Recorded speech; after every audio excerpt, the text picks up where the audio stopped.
टंगावक बिचवा कहीं उनके हम भाजन, बस घूम के हमका मार दिस, बस हम छलांग मारन, दोसर सिपाही घूम के मारिस, कभी तीसरे छलांग में हम मंदिर के द्वारा पाइजन जीना।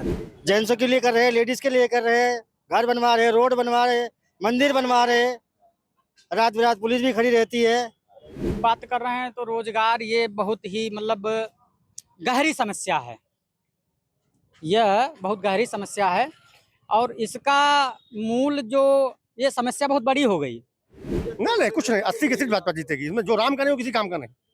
जो राम मंदिर नहीं आ सका, जो राम के दरबार में नहीं आ सका, जो राम के यहाँ माता नहीं आके दे सकता, वो क्या करेगा। हमारा राम मंदिर बन गया, हमको सब कुछ मिल गया, सब कुछ मिल गया, हम लोग धन्य हैं, हम लोग धन्य हैं। जनता का मूड क्या है 2024 के लोकसभा चुनाव में, इस बार जनता का मूड क्या होगा, इसी को लेकर हमारा काफिला आज पहुंच चुका है कैसरगंज लोकसभा के बालपुर बाजार में। ये बाजार शहर से मात्र 10 किलोमीटर की ही दूरी पर है, लेकिन लगता कैसरगंज लोकसभा है। चूंकि पार्टी तो टिकट दे देगी, लेकिन निर्णायक जनता ही होगी। ये हम इसलिए कह रहे हैं कि जब जनता जीत का टिकट देकर इनको संसद में भेजेगी, तभी यहाँ से वो जीत कर जाएंगे। नमस्कार, मैं हूँ विशाल सिंह, आप देख रहे हैं गोंडा पोस्ट और हम इस समय बालपुर बाजार में, जैसा कि मैंने पहले भी बताया कि जनता का मूड क्या है, तो हम यहाँ पर जनता से ही जानने का प्रयास करेंगे कि सरकार ने क्या क्या सुविधाएं दी, सांसद कब कब आए और क्या क्या अभी तक 5 सालों में हुआ। भाई सब परिचय दीजिएगा सबसे पहले। मेरा नाम परवेश चतुर्वेदी है, कैसरगंज लोकसभा से हूँ। ये कैसरगंज लोकसभा का बालपुर बाजार है। सांसद आपके हैं बृजभूषण शरण सिंह, पहले भी रहे हैं, पहले से कई बार से सांसद हैं। किस तरह का कार्यकाल रहा है? सांसद जी का कार्यकाल अच्छा है, संतोषजनक कार्यकाल है। सांसद जी काम बढ़िया करते हैं, क्षेत्र में विकास कार्य में विशेष ध्यान देते हैं और बढ़िया काम चल रहा है। और सरकार भी अच्छा कार्य कर रही है, जनमानस संतुष्ट है, सरकार से सभी लोग संतुष्ट हैं, कहीं कोई दिक्कत नहीं है। और पुनः एक बार फिर मोदी सरकार आने वाली, इसमें कोई दिक्कत नहीं है। अगर भाजपा किसी दूसरे को टिकट देती है तो? भाजपा किसी को टिकट देती है, भाजपा जिसको टिकट देती है वो यहाँ सांसद हो जाएगा। भाजपा विपक्ष से? विपक्ष का यहाँ दाल नहीं गलने वाला है, बेकार है, विपक्ष के लिए कोई मौका नहीं। क्यों? देखिए 70 सालों से 75 सालों से जनता देख रही है किसने क्या काम किया और 10 सालों में मोदी जी ने क्या किया, ये सबको दिखता है। इसमें अब किसी कोई कुछ बताने की जरूरत नहीं, हर आदमी जानता है, हर आदमी पढ़ा लिखा है, युवा हर चीज समझता है और युवा मोदी को चुनेगा, उसमें कोई दिक्कत नहीं। सांसद जी 5 सालों में दिखाई देते हैं? क्यों नहीं, जरूर दिखाई पड़ते हैं। जहाँ उनकी आवश्यकता होती है वहाँ वो आते हैं। सांसद है, क्षेत्र बड़ा है, हमेशा हर जगह नहीं जा सकते, लेकिन पूरे क्षेत्र में बराबर चलते हैं। अच्छा, पिछले 5 सालों में जो कार्यकाल रहा, विकास के जो वादे किए गए, वो किस तरह रहा? क्या यहाँ पर विकास हुआ, काम हुआ? हाँ, काफी कुछ काम हुआ, विकास कार्य काफी हुआ और सड़क, बिजली, पानी की व्यवस्था जो है बहुत अच्छी हो गई। आज गांव में पहले 4 घंटे लाइट आती थी, आज गांव में 18 घंटे 20 घंटे लाइट मिल रही है। और ये आप ग्रामीण से आके पूछें, ग्रामीण को पता है क्या सुविधा उसको मिल रही है। आपके यहाँ बगल में ही राम मंदिर है, कितना प्रभाव मानते हैं, कितना प्रभाव पड़ेगा राम मंदिर का इस लोकसभा चुनाव पर? जो राम का नहीं वो किसी काम का नहीं।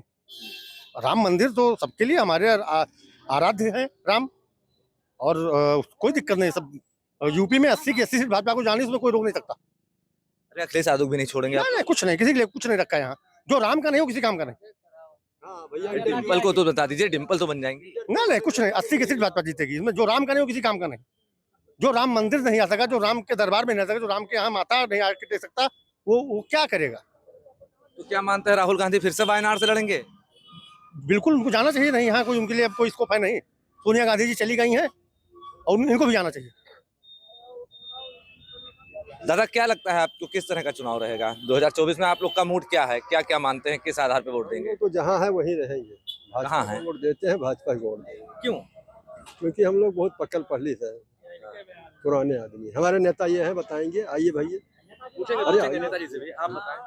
हम लोग भाई देखो एक ही तरीके का है, जो हम लोग शपथ ले लिए हैं उसी पार्टी में रहेंगे। जनता कुछ भी करे, कहे कि कुछ भी कहे, हम लोग वैसे करेंगे भाई। भाजपा में है, भाजपा में। अच्छा, कैसरगंज में विकास कार्य कैसा रहा लोकसभा में, या आप लोग का जो बाजार है उसमें कैसा रहा? देखिए कैसा लाइट लग गई, कहीं लाइट लगत रही है, सब अंधेरा रहा था बालपुर में। ये सब दिन तो है भाई, सांसद दिन तो है, विधायक दिन तो है, बिना सरकार के चाहे थोड़े लगा है। सांसद कौन है, नाम जानते हैं? बृजभूषण शरण सिंह, कैसरगंज लोकसभा। कैसे आदमी है? बढ़िया आदमी है। मिलते जुलते हैं?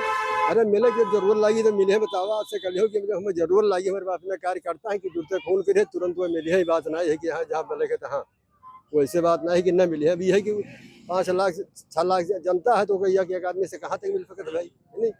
अब जरूरत पड़े पर जैसे घर पर चले जाओ तुरंत मिली है, विष्णु का पूरी कॉलोनी में मिल सकत है, रघुकुल विद्यापीठ में मिल सकत है, मैं कहा बसंत हाई स्कूल वहाँ मिल सकत है। जब वही है तो तुरंत मिले है जनता से, भाई क्या प्रॉब्लम है। ये बात थोड़ी है कि नहीं मिलते, लेकिन अब वो सबसे न मिल पाई, सबसे न मिले। राजा भैया कुंवर आनंद सिंह न मिले, कीर्तिवर्धन, हम लोग सब देखा है से कार्यकाल। ये नेतागिरी है फिलहाल, सब राजनीति है, हर आदमी भाई दौलत है। यहाँ रही बात है कि जो विपक्ष का बताया हो तो विपक्ष में भाई क्या नेता खड़ा है नहीं है, बताइए। विपक्ष में कोई नहीं है, क्या खड़ा है? कोई है भैया विपक्ष में कोई है? आप बताओ आप। विपक्ष में कोई नहीं है। अच्छा, राम मंदिर का प्रभाव कैसा मानते हैं आप लोग? आपके बगल में ही राम मंदिर बन गया है, कैसा प्रभाव पड़ेगा? बहुत अच्छा प्रभाव पड़ेगा उसका, बड़ा प्रभाव। प्रभाव बढ़िया पड़ेगा। क्या देखते हैं कि जो विकास के आयाम हैं या जो आय बढ़ेगी लोगों की, जो बिजनेस है वो बढ़ेगा, किस तरह देखते हैं इसको? भाई बिजनेस का तो हम नहीं बता सकते हैं बढ़े या ना बढ़े, लेकिन राम मंदिर बना जो बढ़िया है। बढ़िया है। हाँ। सांसद जी का काम कैसा रहा? सांसद जी हमारे क्षेत्र में आते ही नहीं तो हम क्या बताएं। किस क्षेत्र से हैं आप? हम गोंडा गिर से हैं। तो गोंडा लोकसभा से हैं? अरे तब तो और मजा आएगा आपसे। अब आप बताइए जरा, कीर्तिवर्धन सिंह आपसे कब कब मिले? कीर्तिवर्धन जी मिले जब जरूरत पड़ा तो मिले। लेकिन उनकी तो चर्चा रहती है कि जब चुनाव जीत जाते हैं तो उसके बाद 4.5 साल गायब रहते हैं, चुनाव आता है तो 2 महीने के लिए दिखाई देते हैं। नहीं, ऐसा कुछ नहीं है। हाँ। ऐसा कुछ नहीं है, जब उनकी जरूरत होती है तो मिलते हैं वो। अच्छा, उनका काम कैसा रहा? अच्छा रहा, बढ़िया रहा। बढ़िया रहा, कीर्तिवर्धन सिंह का बढ़िया काम रहा। आप मिले अभी तक कभी उनसे? हाँ, कई बार मिले हैं। काम वाम को लेके मिले? नहीं तो हमें कोई काम जरूरत लगा ही नहीं तो हम मिले ही नहीं। दादा कैसरगंज से हैं? क्या नाम है? सही नाम बताओ। गंगा प्रसाद। बताएं बताएं। मैं प्रचारक गंगा प्रसाद गुप्ता, बाजपुर बाजार, जिला गोंडा। आप सभी राम भक्तों का हार्दिक अभिनंदन करता है और करेगा। और अधिक जानकारी के लिए शाखा प्रबंधक से संपर्क करें। बोले अयोध्या धाम की, बोले भक्ति और भगवान की, स्थान देवता की, हर हर महादेव। राम कहे से कटे कलेसा, यही दुनिया के कौन भरोसा। जय सिया राम, जय जय सिया राम, जय सिया सब राम। राममय है जी, सब राममय। राम राममय, राममय। जो क्यों पड़े हो चक्कर में, जब कोई नहीं है मोदी योगी के चक्कर में। जो बाबा से टकराएगा चूर चूर हो जाएगा। बोले अयोध्या धाम की जय। हमारा राम मंदिर बन गया, हमारा राम मंदिर बन गया। हमको सब कुछ मिल गया, सब कुछ मिल गया। हम लोग धन्य हैं, हम लोग धन्य हैं। हमारे लोगों के कार्यकाल में दर्शन हो रहा है। मतलब सब राममय है, राममय है। योगी मोदी साहब कितना नहीं, कितने लोग चले गए, नहीं देखना पाए। हम लोग बहुत धन्य हैं, हम लोगों के जो दर्शन। और मैं एक सूचना है, 30 अक्टूबर वाले मामले में हम भी अयोध्या में थे। 8 दिन पहले वहां पे पहुंचे हनुमान सदन मंदिर में। हनुमान सदन मंदिर में 8 दिन, जब कनगौन के अशोक सिंघल के गोली लगी थी तो हम वहीं पर उपस्थित थे। आप वहाँ थे? जी, मैं एक पंजाबी सिपाही था। पंजाबी सिपाही, न इधर भागने का रास्ता, न इधर भागने का रास्ता। जो लंबा दिल के आदमी वो चढ़ गए टंगावक बिचवा, कहीं उनके हम भाजन, बस घूम के हमका मार दिस, बस हम छलांग मारन। दूसर सिपाही घूम के मारिस, कभी तीसरे छलांग में हम मंदिर के द्वारा पाइजन जीना। बच गए। बच गए। राजा चल करके फिर वहां तक पहुंचे, अशोक सिंघल के गोली लगी, उस समय में था वहीं पर उपस्थित। उसके बाद में फिर यहाँ पे वापस आए। हर इच्छा भोलेनाथ, तभी तो हमको वहीं पे वो आंसू गैस चलता था, वो गोली कांड। आप साक्षात वहाँ पर थे तो इसलिए आपको राम मंदिर बनने का बहुत खुशी है। बहुत खुशी है। हम उस समय 91 का मामला है सर, हमारा गौना आया था 2 महीना पहले। उस समय बाज तो हलवाई का लड़का, अपने बाप का अकेला लड़का था। वो 2 महीना पहले गौना हुआ रहा। 2 महीना पहले गौना आया था, लेकिन रसीद हम कटा दिए थे। लेकिन करे तो क्या करें, फिर हमको राम मंदिर के चक्कर में जाना था। वहाँ फिर पहुंचे, आखिरी रोड बेच थी उस समय। दादा, अरे दादा, सपा वाले कुछ हैं कहीं? ये सब खैस वाला काम ना बताओ हमसे। हाँ सब राममय, ये सब मैं सब राममय। हालडरमऊ प्रथम से आप अखिलेश बारे में क्या कह रहे हो? हालडरमऊ अखिलेश कहीं पर हैं, अखिलेश राहुल गांधी ये सब कहीं कहीं सब राममय है। सब राममय है भैया, परेशान न करो, सब राममय है। आओगे अखिलेश के लिए आप? सब राममय है। चाचा हमको बता रहे थे सब राममय है। क्या लगता है आपको इस बार चुनाव में क्या मुद्दा होगा? देखिए, हमारा ये देवीपाटन मंडल जो क्षेत्र है, इसमें 4 लोकसभा क्षेत्र है। लोकसभा कैसरगंज में आप खड़े हुए हैं, ये बालपुर बाजार है, बालपुर कस्बा है, छोटा सा कस्बा है, और ये बॉर्डर क्षेत्र भी है। यही ये पुल पड़ता है, बस 200 मीटर आगे से पुल के उस पार से लोकसभा बदल जाती है, लोकसभा गोंडा हो जाती है। गोंडा लोकसभा के सांसद हैं माननीय कीर्तिवर्धन सिंह जी, वो भी मंडल के सर्वमान्य नेता हैं। उनके पिताजी भी सांसद रहे हैं यहाँ से, वो अपना स्वयं सांसद हैं, 3-4 बार सांसद रह चुके हैं, 2 टर्म से लगातार सांसद हैं, भारतीय जनता पार्टी के बैनर तले सांसद हैं। जीतना है उनको तय है, उनकी भी जीत तय है लगभग। और कैसरगंज जहाँ अभी आप खड़े हैं, जहाँ आप ओपिनियन ले रहे हैं, व्यू ले रहे हैं, यहाँ हमारे जो नेता हैं आदरणीय ब्रजभूषण शरण सिंह जी, वो सांसद हैं यहाँ के कैसरगंज लोकसभा के क्षेत्र के। और केवल कैसरगंज लोकसभा क्षेत्र ही नहीं, पूरा संपूर्ण देवीपाटन मंडल जो क्षेत्र है, उस क्षेत्र के वो सर्वमान्य नेता हैं।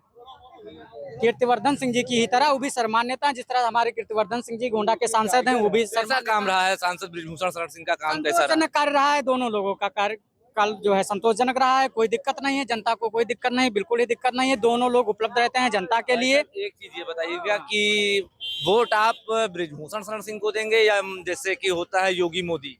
नहीं, वोट तो अब आप फिलहाल जिस तरह से बोल रहे हैं, यहाँ अगर देखा जाए तो नेता भी सर्वमान्य हैं और नेता जो हैं वो विचारधारा के हैं, तो आप दोनों लोगों को मान सकते हैं। संगठन को भी है वोट है, नेता को भी वोट है। भाई जब हमारे बैनर तले ही हैं तो फिर हम कहाँ जाएंगे?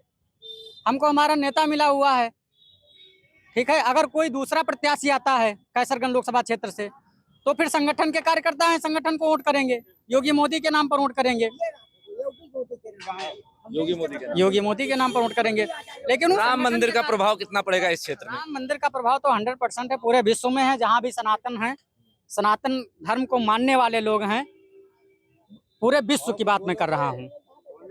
राम आदि से हैं। मोदी जी है, मोदी जी रहेंगे, मोदी जी है, मोदी जी रहेंगे, योगी जी। वोट किसको देंगे? हम मोदी जी को देंगे। स्थानीय सांसद को नहीं? नहीं, उनको भी देंगे। हाँ, लेकिन किसके नाम पर? हम नाम नहीं खुले आम नहीं बता सकते ना हम। हाँ, बस जो है वही रहेंगे, जो है। क्यों है योगी मोदी, क्यों है आखिर? अपने कर्तव्य से। आदमी काम से बड़ा नहीं बनता है, कर्तव्य से बनता है। जैसे जैसे जैसे अभी जो हमारे योगी मोदी जी कर रहे हैं, जेंट्सों के लिए कर रहे हैं, लेडीज के लिए कर रहे हैं, घर बनवा रहे हैं, रोड बनवा रहे हैं, मंदिर बनवा रहे हैं, रात बिरात पुलिस भी खड़ी रहती है, सुनवाई भी होती है, काम भी सही होता है, घूस नहीं देना पड़ता है, चक्कर नहीं काटने पड़ते हैं। कानून व्यवस्था बिल्कुल ठीक, बिल्कुल टाइट है, यहाँ से लेके नोएडा तक यूपी। नरेंद्र मोदी जी जो हैं वो विश्व पटल के सर्वमान्य नेता हैं। आदरणीय नरेंद्र मोदी जी विश्व पटल के नेता हैं। वो केवल भारतवर्ष के ही नहीं, संपूर्ण विश्व के वो लीडर हो चुके हैं। कोई भी कंपनी यदि सर्वे करवाती है तो नंबर 1 पे मोदी जी का नाम आता है, सर्वमान्य नेता हैं वो। तो फिर यहाँ आप लोकल क्षेत्र में क्या कह सकते हैं? जब वो विश्व पटल के नेता हैं तो लोकल क्षेत्र के लोग तो उनको नेता मान ही रहे हैं। जीत यहाँ तय है भाजपा की, और हम कहते हैं पूरे उत्तर प्रदेश में 80 की 80 लोकसभा सीट भारतीय जनता पार्टी जीतने जा रही है। अच्छा, एक चीज ये बताइएगा हमको, जैसे कि यहाँ राम मंदिर निर्माण हो गया, अब धीरे धीरे विकास भी हो रहा है, बड़े बड़े इंडस्ट्रीज भी आ रहे हैं, ताज होटल, मेदांता, ऐसे लोग यहाँ पर आ रहे हैं। तो क्या लगता है आपको कि रोजगार का जो स्तर होगा वो अब पहले से कितना बढ़ेगा? देखिए, रोजगार के बारे में अगर आप बात कर रहे हैं तो रोजगार ये बहुत ही मतलब गहरी समस्या है। यह बहुत गहरी समस्या है और इसका मूल जो ये समस्या बहुत बड़ी हो गई, इसका निदान जो है वो जनसंख्या है। जनसंख्या विस्फोट जो है, जनसंख्या, जब तक आप जनसंख्या नियंत्रण नहीं कर पाएंगे तब तक पूर्ण रूप से आप प्रति व्यक्ति को रोजगार देना तो नामुमकिन है, चाहे जो भी आ जाए। ठीक है, रोजगार स्वयं से ढूंढना पड़ेगा हर युवाओं को। मैं खुद युवा हूँ, रोजगार हमने स्वयं से ढूंढना है। हमारे यहाँ पर साफ है, हमारा अपना व्यक्तिगत व्यवसाय है, निजी व्यवसाय है। तो एक बात तो आपने बहुत अच्छी कही, जनसंख्या विस्फोट यानी कि जनसंख्या कंट्रोल होना चाहिए, लेकिन इसको लेके जो बिल आ रहा है उसका लगातार विरोध किया जा रहा है। नहीं तो किस वो तरह देखते हैं? अशिक्षित लोग हैं ना, जो लोग भी विरोध कर रहे हैं क्या, ये शिक्षा का ही प्रभाव है। ठीक है, शिक्षा की अभाव की वजह से लोग ऐसा सोच रहे हैं। अब अपने भारतवर्ष में दो प्रकार की विचारधारा विकसित हो रही है। दो लेकिन संसद में बैठे लोग जब विरोध कर रहे हैं तो वो तो शिक्षित है हाँ, ना। वही कारण है, शिक्षित है वो, लेकिन उनको अपना वोट बैंक सता रहा है। उनको अपना वोट बैंक सटा रहा है। वो सोच रहे हैं कि हमारी पॉपुलेशन जो सबसे ज्यादा पॉपुलेशन है, उनको उनका वोट मिलना है। अगर उनके विरोध में कुछ भी बोलेंगे तो क्या होगा, उनका वोट बैंक खिसक जाएगा उनसे। तो वोट बैंक की चिंता वो करते हैं, इसलिए राष्ट्र का चिंतन उनसे हो नहीं पा रहा है। और राष्ट्र का चिंतन चूंकि उनसे नहीं हो पा रहा है, इसीलिए वो खत्म होते जा रहे हैं। आप देखिए विपक्ष कितना कमजोर हो गया है। इतना विपक्ष भारतवर्ष में कमजोर होना चाहिए जितना कमजोर हो चुका है, बताइए आप। हाँ, विपक्ष अगर सशक्त रहेगा, विपक्ष मजबूत रहेगा तो सरकारें भी अच्छी तरह से कार्य करेंगी। लेकिन विपक्ष केवल इसीलिए, राष्ट्र का चिंतन विपक्ष के पास है नहीं, इसलिए विपक्ष पूर्णतः खत्म होता चला जा रहा है। कहीं नहीं। बिल्कुल। तो ये थे हमारे साथ कैसरगंज लोकसभा क्षेत्र के लोग। यहाँ पर सांसद हैं बृजभूषण शरण सिंह, पहले भी कई टर्म वो सांसद रह चुके हैं। बलरामपुर से भी सांसद रहे हैं, गोंडा से भी रहे हैं और कैसरगंज से लगातार रहे हैं। तो यहाँ के लोगों का साफ तौर पर कहना है कि सब राममय है, हर हर महादेव है, राम मंदिर का बहुत बड़ा प्रभाव है और विपक्ष कहीं कुछ नहीं है। जनता का मूड क्या है, इसका सिलसिला लगातार जारी रहेगा। फिलहाल अभी के लिए सिर्फ इतना ही। मुझे दीजिए इजाजत, नमस्कार।